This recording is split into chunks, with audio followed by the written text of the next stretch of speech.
n'est pas ce que l'on pense. Ah, que c'est donc bête de rire comme ça. C'est une gamine charmante. Oh, tais-toi, tu m'as folle. Décide-la. Merci.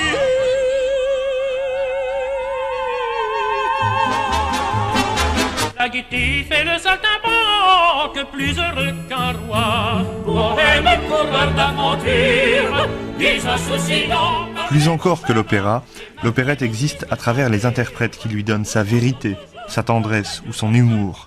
Métier complet, elle exige autant de savoir-faire pour chanter que pour jouer la comédie et parfois même pour danser. Ainsi est apparue dans son sillage une nouvelle famille d'artistes. Les premiers chanteurs d'opérette s'apparentaient plutôt à des saltimbanques, souvent grotesques dans leur physique et complètement loufoques dans leur façon de jouer. Au Théâtre des Folies Nouvelles, le compositeur Hervé se présente sur scène en compagnie de son acolyte Joseph Kelm, personnage très corpulent préposé au rôle féminin. Après leur opérette Le Compositeur Toqué, surnom qui restera à Hervé, il présente une délirante série de spectacles en un acte. Ah, qu'est-ce que vous faites, Os? Moi, Ah, oui. Quel est votre état? je travaille dans les queues de billard. C'est vous qui faites les procédés? Oui, J'espère que vous n'en manquerez pas pour moi. tu penses? Est-ce que vous gagnez beaucoup? Ah, vous savez, il y a des veines. Et puis dans ce moment-ci, c'est la morte saison. Oh, c'est charmant. Quel bonheur, quel bonheur suprême. Car celui qu'elle aime est un ouvrier qui sait bien son métier. Oui, c'est un bon ouvrier qui sait bien son métier. C'est un bon ouvrier qui sait bien son métier. Offenbach, lui, ne monte pas sur les planches, mais il emploie volontiers des acteurs proches du ridicule, surtout pour les rôles masculins, tandis que les rôles féminins sont plus explicitement coquins. Ainsi se forme peu à peu la figure de la divette. Divette d'opérette signifie donc une sorte de première chanteuse d'opérette, ou si vous voulez star d'opérette, pour employer des mots plus actuels. On disait d'ailleurs aussi à l'époque divette de café-concert. Et je le cite pas par hasard parce que les deux genres, en fait, ont eu des relations assez étroites pendant toute une période. C'est-à-dire que les artistes qui devenaient célèbres au café-concert s'essayaient à l'opérette et réciproquement. Il est certain que la divette d'opérette au XIXe siècle était une femme qui avait un rôle social qui dépassait les limites du théâtre dans lequel elle se produisait. Le fameux exemple d'Hortense Schneider, qui... dont on sait qu'elle a fait tourner beaucoup de têtes et qu'en général les têtes étaient couronnées. Mais d'ailleurs, on est un peu surpris aujourd'hui lorsqu'on voit les documents, les photos d'Hortense Schneider, qu'elle en ait fait tourner autant.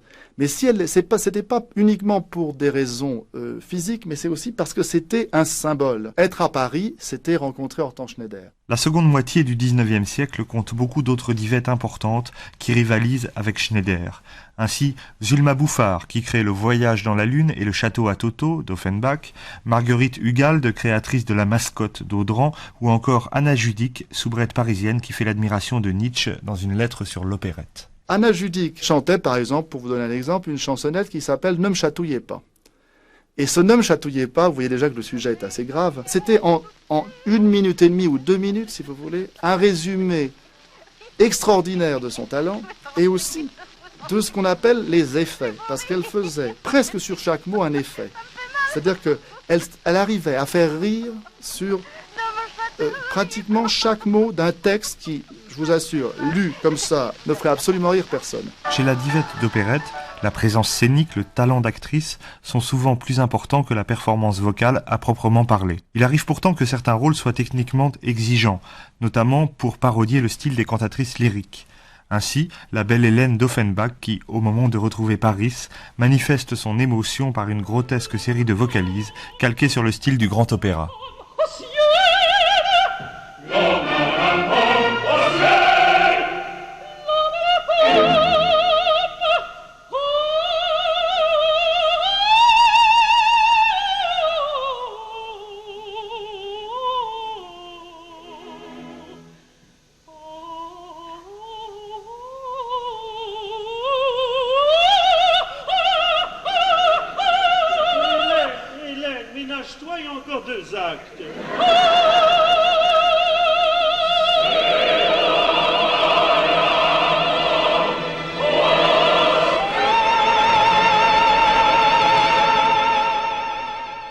Le succès de Charles Lecoq passe lui aussi par le talent de quelques interprètes. En particulier celui de Jeanne Granier, créatrice du rôle travesti du Petit Duc, aussi importante pour ce compositeur qu'Hortense Schneider l'était pour Offenbach. Il est à noter qu'il y avait beaucoup de travestis dans les opérettes au XIXe siècle, au Second Empire. Pour une raison d'ailleurs qui s'explique, c'est que c'était un moyen, là aussi il faut y voir une petite raison un petit peu légère, c'est que c'était un moyen pour les dames de ne pas porter la crinoline ou la robe, mais de porter en général le collant. Ce qui, évidemment, lorsqu'on sait qu'à l'époque, dévoiler un mollet était une chose d'un érotisme torride, a fortiori dévoiler la cuisse, même non montrée, puisque bien sûr, on ne montrait pas 1 cm² de chair, mais montrer la cuisse sous un collant c'était l'équivalent, si vous voulez, du Crazy Horse Saloon de l'époque. Les talents scéniques et musicaux sont alors intimement entremêlés.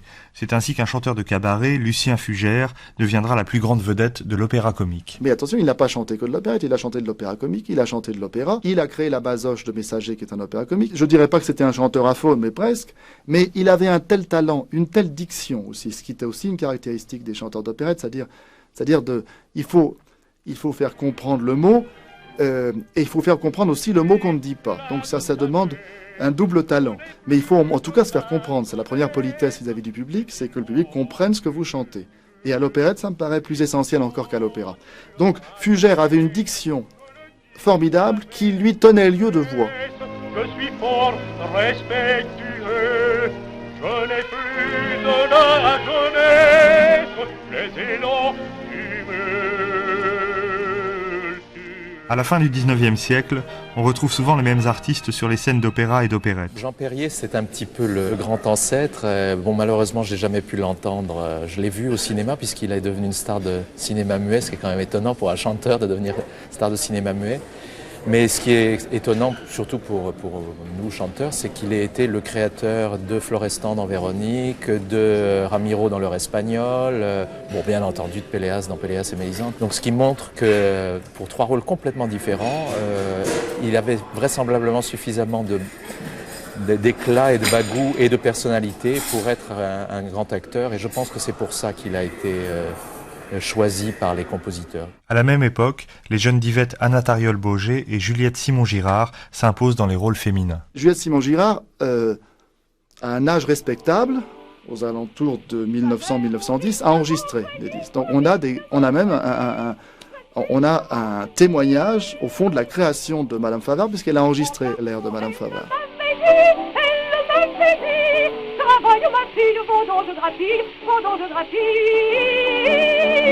Anna Tariol-Boger, partenaire de Jean Perrier pour la création de Véronique de Messager, possède un tel abattage que chacune de ses prises de rôle devient un événement pour le public parisien. Ainsi son interprétation de Fiorella pour la reprise des Brigands d'Offenbach au Théâtre des Variétés en 1900.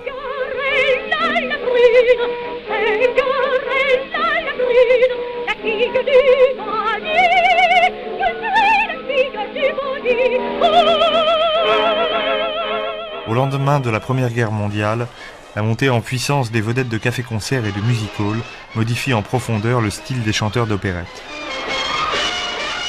Dans le nouveau genre de la comédie musicale parisienne lancée par Albert Wilmetz, Henri Christinet et Maurice Yvain, ce sont désormais des vedettes de la chanson qui tiennent les problèmes et Maurice Chevalier se retrouve ainsi côte à côte pour la création de l'opérette Là-haut en 1923. Chevalier doit en principe tenir le rôle principal, mais sa prestation est éclipsée par celle du vieux fantaisiste Dranem qui fait hurler de rire dans le rôle de l'ange gardien. Relégué au second plan, le jeune premier en fera une dépression nerveuse.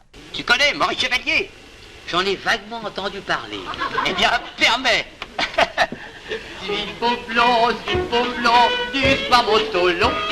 Je suis cochon pour dame, je m'appelle Albert. Toutes les femmes raffolent de mon petit coup de fer. Quand je leur fais une friction, elles trouvent ça si bon qu'elles me disent chérie, c'est un vrai régal, c'est l'envoi du Portugal.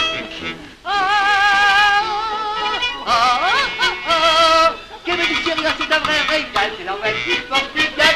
Dans le sillage de Dranem apparaissent de nouveaux comiques comme Milton, en portier d'hôtel dans Le Comte Obligado, Koval qui joue généralement les rôles de vieux anglais, Fernandel dans le comique troupier d'Ignace, ou encore Charpigny et Brancato dans tous les duos d'opérette. Du côté des femmes, les rôles de bonne et de concierge reviennent comme il se doit à Pauline Carton. passé. Je me vois de ça dans mon passé. Depuis Toto, moi du Sébastien jusqu'à des cocos, briseurs de coco. Oui, je chante, c'est une façon de parler. On peut appeler ça chanter, mais enfin. J'adore les hectors, les ténors, les pectors, les polices, les castors et les sergents majors. Et les conquistadors. J'ai un faible pour l'effort. Les déménageurs à voix de stentor. J'ai un faible pour l'effort qui sont... Pauline Carton n'est pas votre vrai nom, c'est un pseudonyme. Non, Comment mais... l'avez-vous choisi? Ah ben c'est le premier rôle que j'ai joué, le personnage s'appelle Carton. Alors on m'appelait la petite qui a fait Carton, la petite qui a joué Carton, puis voilà. À côté des comiques, les vrais chanteurs réservent leur activité à des opérettes d'une plus grande recherche musicale. Edmé Favart sera la grande divette des années 20. Écoutez un disque d'Edmé Favart, vous avez l'impression de la voir sur scène. C'est-à-dire elle est drôle, elle est émouvante quand il le faut, elle est cocasse. Et donc, c'est l'exemple, à mon avis, type de la divette. Ne regardez pas comme ça. Je ne sens cette tête-là. Après 1925, les artistes d'opérette doivent également tenir compte des nouveaux moyens de diffusion de la musique. L'apparition de l'enregistrement électrique et le développement de la radio retirent à la scène son rôle prééminent. Une seconde. Vous chantez pour le public en ce moment. Or, je vous rappelle que nous avons une émission de radio. Le public qui est ici ne compte pas. Vous travaillez exclusivement pour l'antenne. Alors, soyez fixe devant le micro, vous serez gentil. Hein? Bougez pas, restez là. Avec l'avènement du cinéma parlant, les adaptations cinématographiques d'opérettes classiques envahissent les boulevards parisiens et les nouvelles idoles se nomment André Boget ou Henri Garat. André Boget est l'une des premières stars médiatiques du monde lyrique. Fils de la divette Anna Tariol-Boget, il crée Monsieur Beaucaire de Messager en 1925 et Paganini de Franz Léard en français en 1928. Il succède à Jean Perrier dans la reprise de Ciboulette, mais c'est son apparition dans La Ronde des Heures, premier film français chantant en 1930, qui lui assure une immense popularité. Henri Garat, lui, chante Avoir un bon copain dans Le chemin du paradis de Willem Richard Heymann. C'est le jeune premier idéal grâce aux opérettes cinématographiques qui font de lui la nouvelle idole des chœurs féminins. Moi, je voudrais rester là, comme ça, toute la vie dans tes bras, comme ça. C'est le moment où l'on est arrivé par la même chaîne, où tendrement les corps ne font qu'un, les cœurs s'appartiennent. Chérie, toujours tu m'aimeras, comme ça. Ce sont tous ces mots-là que l'on dit tout bas dans une java. De la scène au cinéma, en passant par le disque, Yvonne Printemps est sans doute la vedette la plus marquante de cette époque. Sa personnalité de chanteuse et d'actrice rejaillit sur tous les rôles qu'elle a chantés. Femme insolente et amoureuse, populaire et distinguée, éprise de luxe et souvent cruelle. Printemps a derrière elle un solide métier. Elle a joué tous les emplois sur les scènes d'opérette et aux Folies Bergères dès le début du siècle. Les auteurs et compositeurs conçoivent pour elle des rôles sur mesure. Printemps rayonne sans égal en jouant son propre personnage dans L'amour masqué de Messager, la SADMP de Louis Betz ou Mariette d'Oscar Strauss sur des livrets de Sacha Guitry. Puis elle quitte Guitry pour Pierre Freinet qui sera son partenaire dans Les Trois Valses. Je ne suis pas ce que l'on dit. Au cinéma pour qu'on vous lance, être soi-même, c'est interdit. J'ai toujours apprécié la voix d'Yvonne Printemps. Je sais qu'elle était comédienne, mais elle faisait tout. Et puis elle avait un art. Elle avait un art de chanter qui n'est peut-être plus à la mode, mais qui était très, très joli. Moi, j'aime beaucoup sa voix. Et j'adore, elle tenait des notes. Elle avait une souffle extraordinaire. Un souffle. Zut!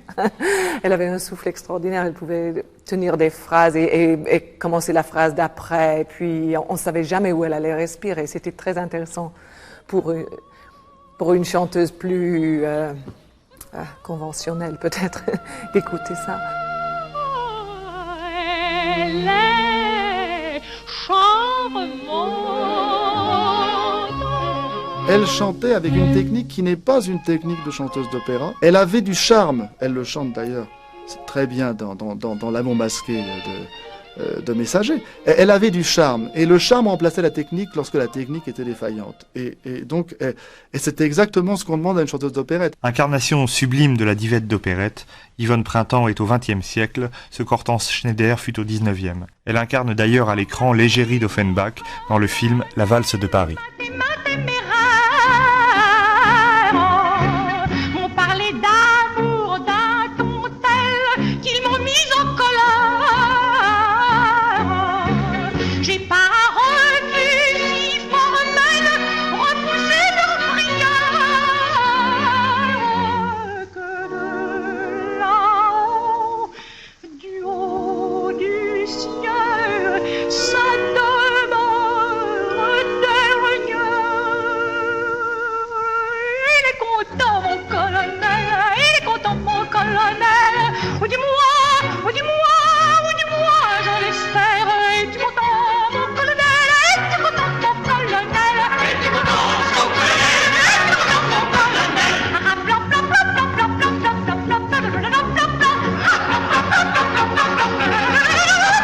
Dans les années 40, Suzy Delair est révélée au grand public par les films d'Henri-Georges Clouzot, L'assassin habite au 21 et Quai des Orfèvres, dans lesquels elle interprète plusieurs chansons.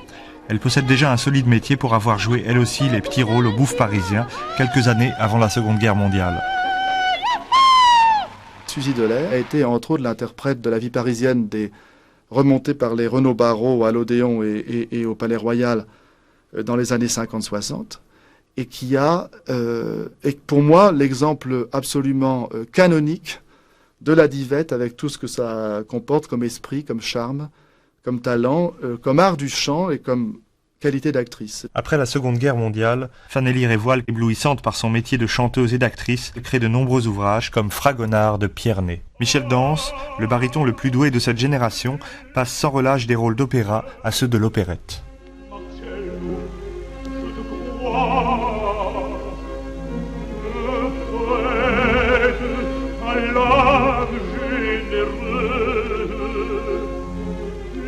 Ta voix peut-être trompeuse, Marcello, mon Seigneur, dis-le-moi, c'est là qu'ils l'ont caché. Ah viens, tu n'en mets pas, elle est là, n'est-ce pas? Elle est là, n'est-ce pas? Toujours par dévouement, pour mon gouvernement, je voltige à la ronde, de la brune à la blonde. Manon, Lison, Ninon, Forchon, Toinon, Ciseaux, c'est tout un demi-monde où jamais on ne dit non. Au même moment, une nouvelle génération de chanteurs apparaît sur les grandes scènes populaires. Leur lancement doit beaucoup au flair de directeurs de théâtre comme Maurice Lehmann au Châtelet ou Henri Varnat à Mogador. Créateur de Violette impériale, Marcel Merkez va former pendant 30 ans avec sa femme Paulette Merval le couple le plus célèbre de l'opérette française. Coquette, mon cœur guette ce que m'ont promis tes grands yeux. Je redoute, mais j'écoute ces aveux délicieux.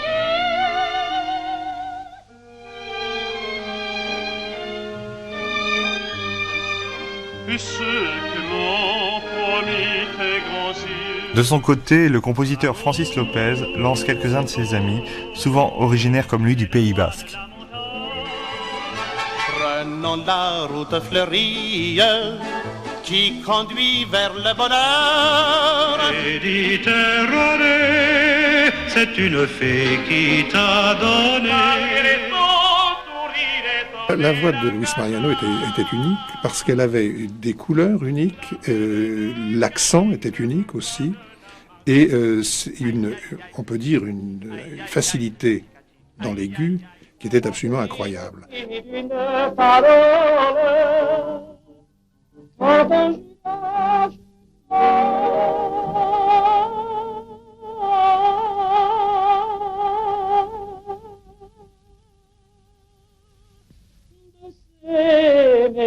D'amour,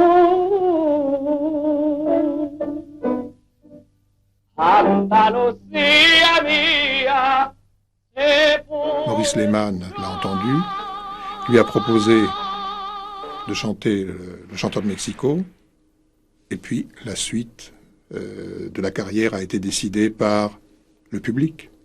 Parce que d'un seul coup, ça a été, on peut dire, la coqueluche de tout un public musical, opérette, et qu'il a renoncé à ce moment-là à faire une grande carrière d'opéra. Des années 50 aux années 70, je dirais presque le genre opérette est presque indissociable du nom de Luis Mariano.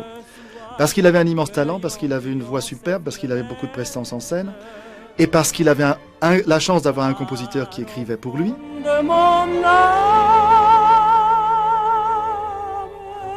La mort de Luis Mariano, jamais remplacé dans le cœur du public par ses successeurs José Todaro ou José Villamor, accélère le déclin de l'opérette populaire. Pourtant, dans les années 60, des artistes comme Bernard Sinclair font encore leur début de chanteur d'opérette dans les troupes toujours actives des théâtres de province. J'ai connu une époque où l'opérette était reine en province et aussi à Paris, parce que j'ai débuté en 1959, donc dans les années 60-70. Il est bien évident que là, on jouait l'opérette toutes les semaines. Il y avait des petites villes, des petites saisons qui étaient très intéressantes pour les débutants parce qu'ils pouvaient se faire leurs premières armes sur ces scènes avant d'aborder les grandes scènes. Par exemple, Tourcoing, Dunkerque, Calais. À Calais, on jouait une opérette différente toutes les semaines. À l'époque, comment ça se passait? On répétait peu, on arrivait le lundi ou le mardi, on jouait le samedi et le dimanche dans des mises en scène traditionnelles, des décors traditionnels, etc. Il fallait acheter nos costumes. Très souvent, les costumes coûtaient plus cher que les cachets qu'on nous donnait. Pendant toute une saison, j'ai appris un rôle par semaine. Mes rôles de prédilection étaient certainement Gaillardin de la Chauve-souris ou bien le Prince Souchon, puis le Sourire.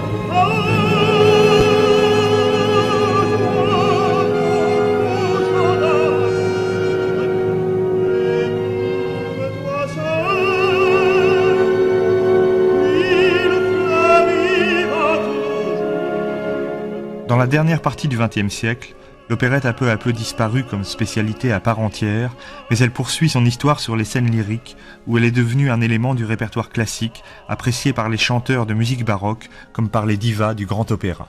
Il y a, je pense maintenant, toute une génération de chanteurs qui sont à la fois des comédiens et à la fois des chanteurs. Et puis, je pense aussi qu'on a tous, les baroqueux, un goût pour le texte. Donc le texte dans l'opérette est quand même important. Si on ne comprend pas les chanteurs qui chantent, bah, c'est dommage quoi, quand même. Donc ce rapport au texte, je pense, a fait que les baroqueux s'y sont intéressés peut-être de plus près. J'ai toujours dit que je voulais faire de l'opérette et Offenbach. Je pensais que ça m'irait. Et puis je suis arrivée le premier jour pour les répétitions et...